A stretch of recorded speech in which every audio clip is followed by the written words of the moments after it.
siapa aja boleh Betul. mengajukan dong, Pak. Ketika COVID, saya pernah langsung berdiskusi secara online. Pinbuk Banten, saya hadir, kemudian ada dari PT USI, ya, yang uji cobanya malahan ke Bali dan berhasil.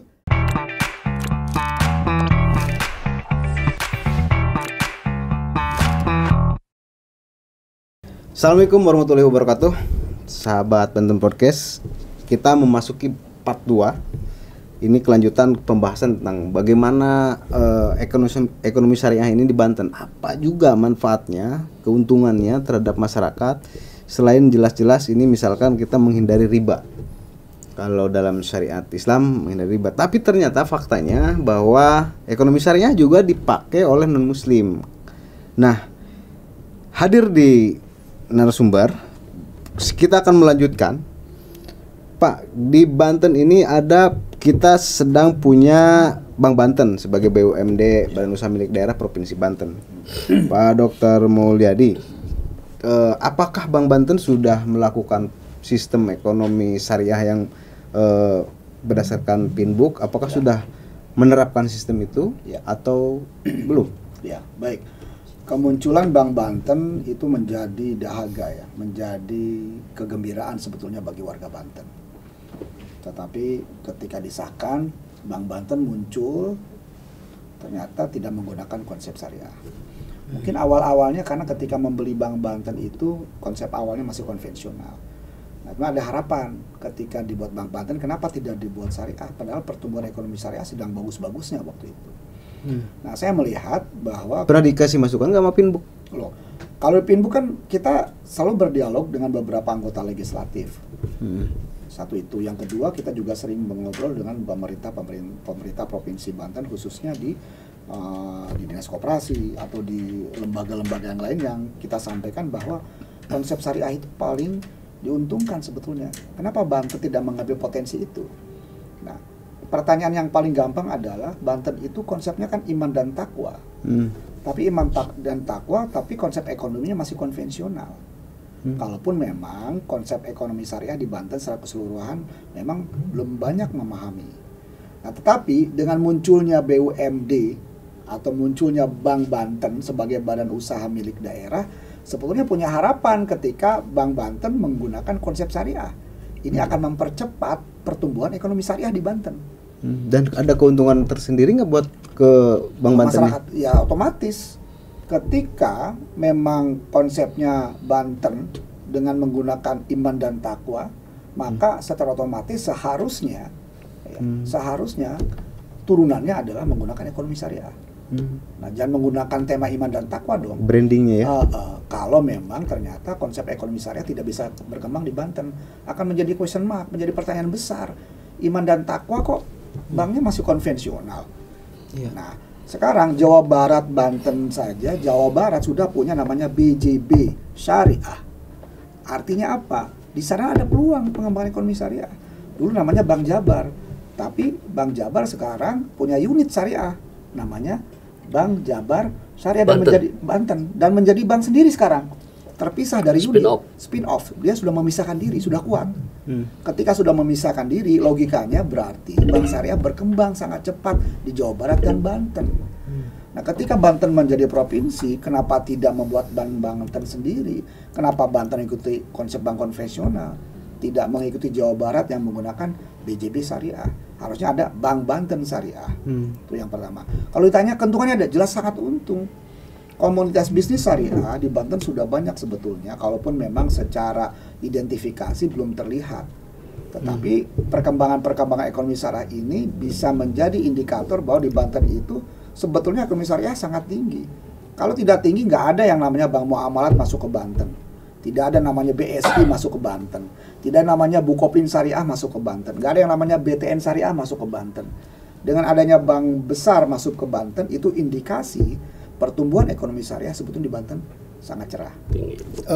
Dari Pinbook sendiri pernah melakukan audiensi gitu dengan pihak Bank Banten untuk memberikan masukan-masukan, karena Bank Banten kan milik provinsi, milik rakyat Banten, milik daerah. Artinya kan siapa aja boleh mengajukan dong, Pak. Ketika COVID, saya pernah langsung berdiskusi secara online.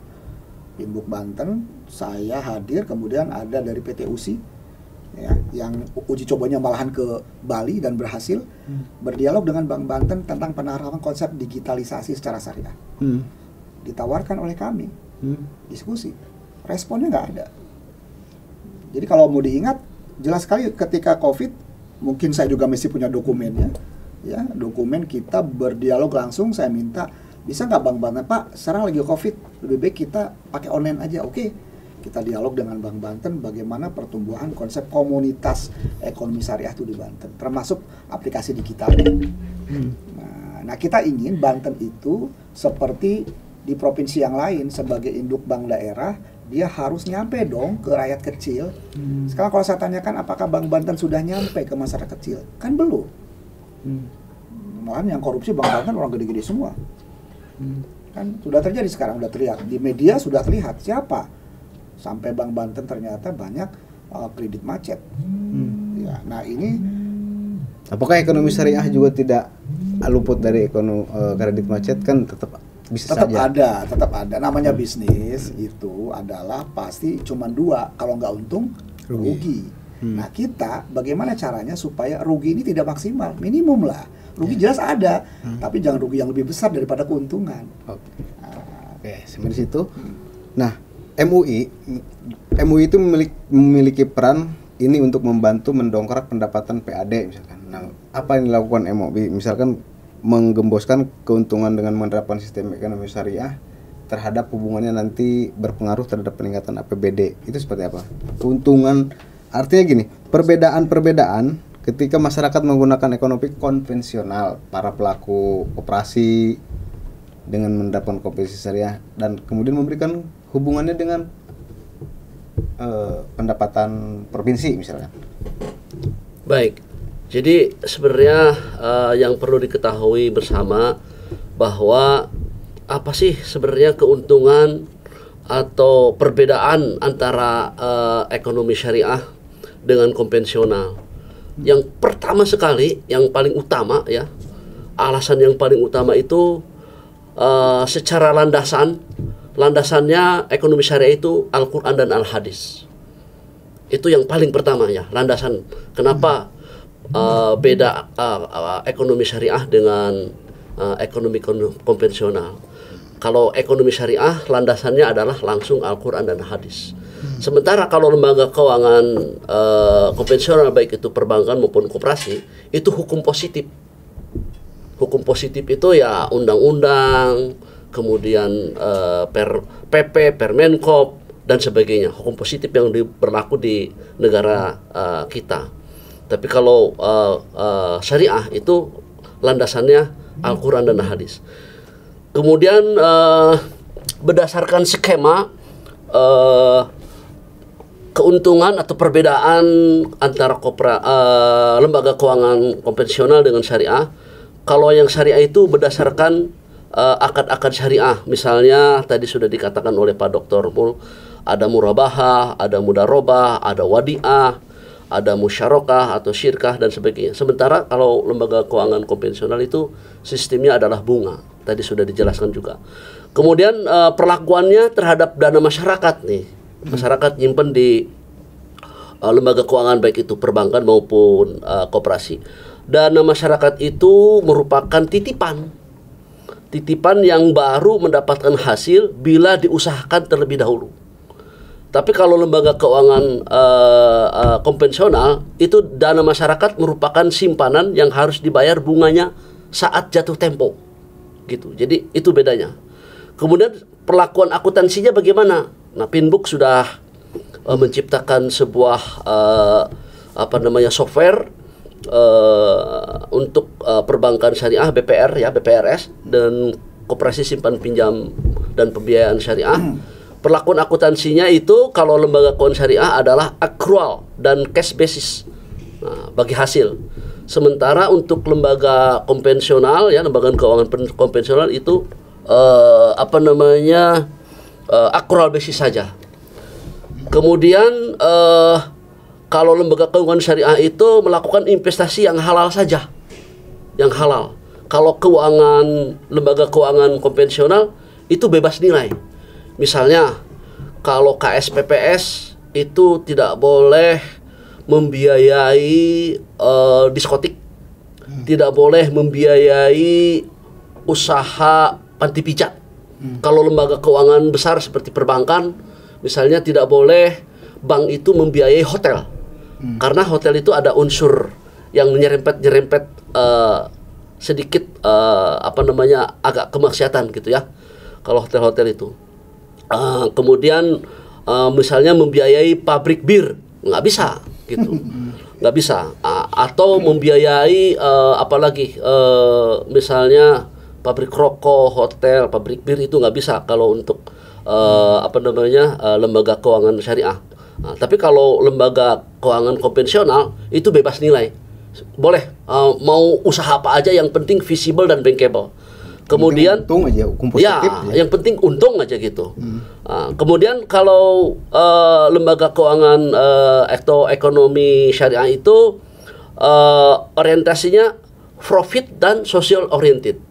Jadi tadi sudah dikatakan ada amal, ada tamwil gitu ya. Atau biasanya kalau di beberapa lembaga keuangan koperasi itu ada unit namanya jiswaf, zakat, infak, sodakoh, dan wakaf. Dan wakaf itu bukan hanya wakaf berupa gedung, sekolah, masjid, madrasah, kuburan, tapi ada juga wakaf uang. Nah, kalau ekonomi konvensional itu hanya profit oriented, tidak ada social oriented. Pokoknya masih sebesar-besar keuntungan bagi pemilik saham. Tidak ada social oriented. Walaupun memang di undang-undangnya ada CSR, gitu, ada CSR, Corporate Social Responsibility. Kemudian berikutnya kalau ekonomi syariah itu hubungan dengan nasabah dalam bentuk hubungan kemitraan. Sementara bagi keuangan atau lembaga keuangan konvensional atau ekonomi konvensional, hubungan dengan nasabah itu dalam bentuk hubungan debitur dan kreditur. Dan kemudian yang paling penting, yang terakhir itu kalau ekonomi syariah itu penghimpunan dan penyaluran dana harus sesuai dengan fatwa. Fatwa MUI dalam hal ini diwakili oleh Dewan Pengawas Syariah yang sudah bersertifikat dari Dewan Syariah Nasional MUI. Jadi apakah ini akadnya mudarobah, musyarakah, murabahah dan sebagainya, itu minta fatwa atau opini. DPS opini ya, meminta opini dari DPS tentang akad-akadnya. Sementara untuk ekonomi konvensional itu tidak ada DPS. Jadi minta fatwa ini minta opini ya, apakah ini halal atau haram. Misalnya ada akad ini, karena ekonomi itu sifatnya dinamis ya, banyak transaksi-transaksi, itu diminta opininya kepada DPS. Kalau misalnya DPS belum bisa memberikan opini, DPS bisa minta fatwa kepada MUI pusat. Demikian mungkin barangkali. Nah, sekarang tadi disampaikan sama MUI bahwa Pinbook ini memiliki pembukuan atau perlakuan akuntansi secara syariah. Secara syariah. Ya, saya jelaskan ya. Bagaimana ada proses pembukuan itu seperti apa? Jelas. Jadi gini, kita ada namanya, kita punya perusahaan, kita buat itu namanya USI. USI itu nama sebuah perusahaan yang dibuat oleh Pinbook, fokus kepada digitalisasi atau aplikasi secara online. Nah, hari ini Pinbook punya konsep namanya Gerai Pintar Kris BMT. Gerai Pintar Kris BMT sebetulnya uji cobanya di Bali. Ini menarik nih. Uji coba kok di agama Hindu ya, bukan di agama Islam. Tapi nggak apa-apa deh. Itu bukti bahwa Islam rahmatan lil alamin. Dan berhasil. Bayangkan satu hari bisa menghasilkan keuntungan 1,2 miliar ya di Bali. Kalau sebulan sudah berapa miliar ya? Itu duit masuk semua ke Bali tuh. Mau dari orang asing, semua transaksi menggunakan kris. Nah, BI menggunakan konsep quick response Indonesia standar. Dan ini direspon oleh Pinbook sebagai gerakan cepat agar konsep ekonomi digital lebih cepat diterapkan di Indonesia. Nah, kita punya BMT, makanya kita punya konsep namanya Gerai Pintar Kris BMT, menggunakan aplikasi, menggunakan HP. Nah, buat apa? Nah, di sana ada namanya harus ada banknya. Nah, saya tawarkan tadi, apakah bisa ketika Bank Syariah Banten ini sebagai banknya BUM punya milik Provinsi Banten itu bisa meningkatkan PAD? Jelas bisa.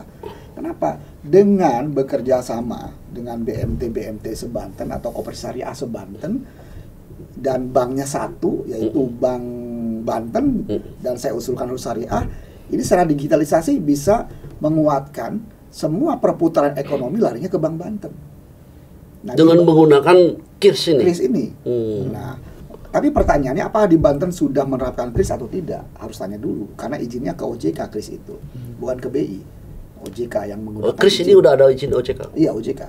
Nah, harus ke OJK baru ada Quick Response Indonesia Standard itu. Nah, di Bali namanya KRIS Pasang. Nah, di setiap merchant itu toko-toko online. Jadi mereka dari tukang parkir, bayangkan, tukang parkir, pedagang sayuran, itu pada bawa KRIS digantung. Jadi kalau transaksi tinggal foto, cepret 5.000, parkir 5.000, foto, cepret. Uangnya masuk semua ke lembaga keuangan mikro. Nah, keuangan mikro pusatnya ada di Bank Bali namanya, ada BPD Bali. Nah, kenapa di Banten, Bank Banten tidak berperan seperti itu? Jadi uang berputar di situ-situ aja? Di situ-situ aja, bayangkan. Luar biasa itu. Dan tidak hanya berputar, Pak Arif, tapi datang masuk. Iya. Contoh saya pakai Bank BNI, dari Jakarta datang bertransaksi ke Banten, pakai KRIS. Masuk ke Bank Bali. Masuk ke Bank Bali, masuk ke Bank Banten. Bank Banten lewat mana? Lewat lembaga keuangan mikro yang kecil-kecil ini. Nah, perputaran inilah tidak hanya berputar, tapi juga menghasilkan uang datang ke Banten. Dan uang tidak bisa ditarik keluar. Kenapa? Karena kita ada banknya, Bank Banten. Nah, dengan menggunakan itu secara otomatis PAD akan naik. Karena transaksi, uangnya terkumpul di lembaga keuangan. Struktur permodalan bank jadi kuat. Jadi kuat. Kenapa? Karena banyak uang masuk modal. Dari transaksi merchant, toko-toko online seluruh Banten bisa kita gunakan KRIS dan uangnya akan masuk ke Bank Banten. Bank Banten nggak bisa main sendiri, dia harus bekerja sama dengan lembaga keuangan mikro, namanya BMT, yang berbadan hukum koperasi tadi.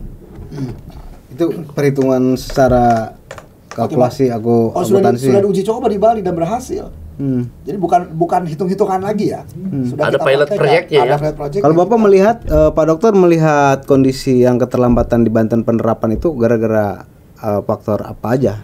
Pertama, sebetulnya adalah antara pemerintah dan para pelaku ekonomi syariah perlu dikumpulkan, perlu perlu ada saling kepercayaan untuk bisa membangun Banten.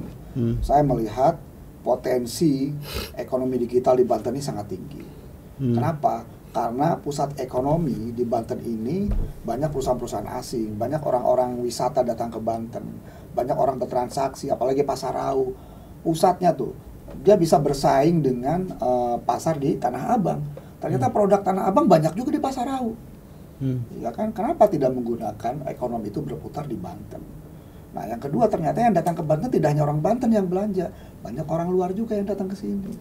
Nah, Banten harus punya lembaga keuangan yang hebat. Bank Banten harus hebat, harus bisa menangkap uang itu masuk ke Banten. Jangan sampai ketika yang masuk adalah Bank Nasional. Kalau Bank Nasional larinya uangnya ke Jakarta lagi. Saya bertransaksi menggunakan BNI Bank Nasional. Kemudian uangnya di mana larinya? Ke pusat, ke Jakarta. Transaksi di Serang, di Banten, duitnya kumpul di Jakarta. Kan logikanya gitu ya. Oke. Siap. Closing statement dari MUI Banten. Bagaimana supaya masyarakat tercerahkan, sekali lagi di masyarakat kita dan pelaku-pelaku usaha di Banten, supaya mengiblat ke sistem ekonomi syariah. Silakan. Baik, sebenarnya prinsip-prinsip ekonomi syariah itu prinsip rahmatan lil alamin. Tadi sudah saya jelaskan, landasannya adalah Al-Quran dan hadis. Jadi prinsip Islam karena suka masih ada, saya di bawah nih, suka masih terdapat perbedaan-perbedaan yang terjadi di masyarakat. Pada baik gitu. Kita harus, MUI harus bisa meyakinkan, Bapak kan mewakili. Ya. Jadi prinsip ekonomi syariah perlu masyarakat ketahui bersama bahwa itu adalah prinsip hukum Islam yang bertujuan memberikan kemaslahatan.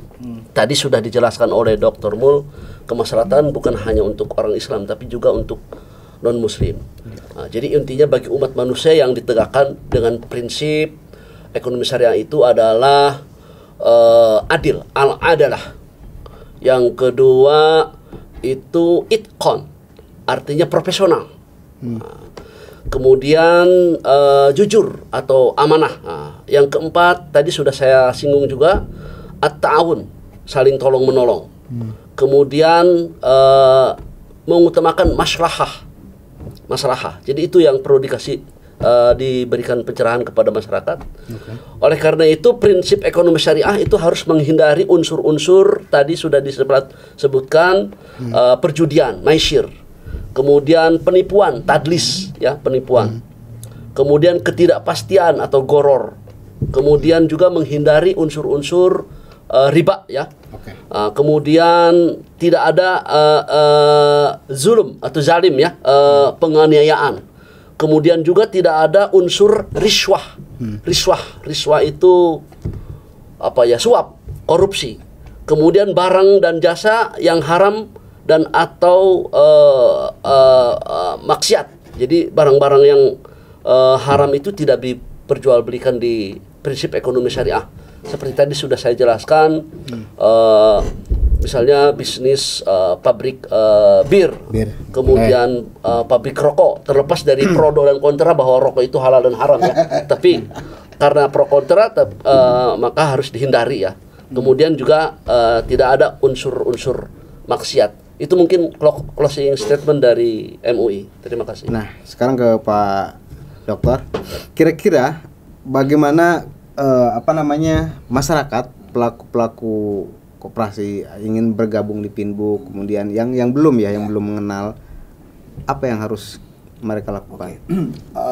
Pinbook punya namanya program yang disebut dengan BMT 4.0. Jadi sebetulnya masyarakat bisa membentuk badan hukum koperasi. Misalkan mereka sudah punya, misalkan. Kalau mereka sudah punya koperasi, maka segeralah berkomunikasi dengan kita. Kita akan coba terapkan dengan menggunakan konsep dari BMT KRIS 4.0. Satu, membantu pemerintah untuk menghilangkan uang palsu. Yang kedua juga memberdayakan masyarakat dan meningkatkan ekonomi secara syariah. Caranya gimana masyarakat daftarnya? Yang pertama, masyarakat bisa membuka websitenya Pinbook. Nah, kemudian juga bisa berkomunikasi dengan Pinbook Banten, ya, untuk bisa menerapkan aplikasi Pinbook yang konsepnya adalah BMT 4.0. Itu bisa dipakai oleh koperasi-koperasi di seluruh Banten. Kita terbuka, dan itu di website itu ada alamat. Ada, dan itu kalau Pinbook Banten alamatnya? Banten di komplek di perumahan Taktakan. Di Taktakan, di rumah Pak Samsudin, itu di mana, ya? Di Rancatalas. Rancatalas. Di rumah, ya? Di rumah. Tetap masih di rumah lah. Kita kan belum punya kantor secara resmi. Nah, ini kendalanya. Ini kenapa ini? Ya, karena tadi kitanya ada di Tangerang, ya, Pak Arif yang ada di Serang. Insya Allah nanti ke depan kita akan coba itu. Dan saya berharap dengan dukungan seperti ini kita bisa bermitra dengan siapapun. Saya sih berharap Bank Banten itu bisa menjadi bank syariah supaya bisa berkembang ekonomi syariah di Banten. Oke. Sahabat Banten Podcast, obrolan yang menarik dan semoga mencerahkan sahabat Banten Podcast dimanapun, bagaimana dan tidak ragu lagi untuk kita beralih memakai sistem ekonomi syariah, karena ternyata ekonomi syariah bukan hanya untuk muslim, tapi di situ ada beberapa keuntungan-keuntungan lainnya yang membantu untuk mendongkrak. Dan semoga Bank Banten, Pak Direktur Bank Banten atau yang lain pemangku kebijakan juga bisa menerapkan bagaimana Bank Banten menggunakan sistem ekonomi syariah. Demikian Bapak-bapak telah hadir di sini. Saya mengucapkan terima kasih. Semoga jangan yang kapok, dan ke depan kita harus banyak diskusi lagi. Siap. Billahi taufiq wal hidayah. Assalamualaikum warahmatullahi wabarakatuh. Waalaikumsalam warahmatullahi wabarakatuh. Mari, makasih.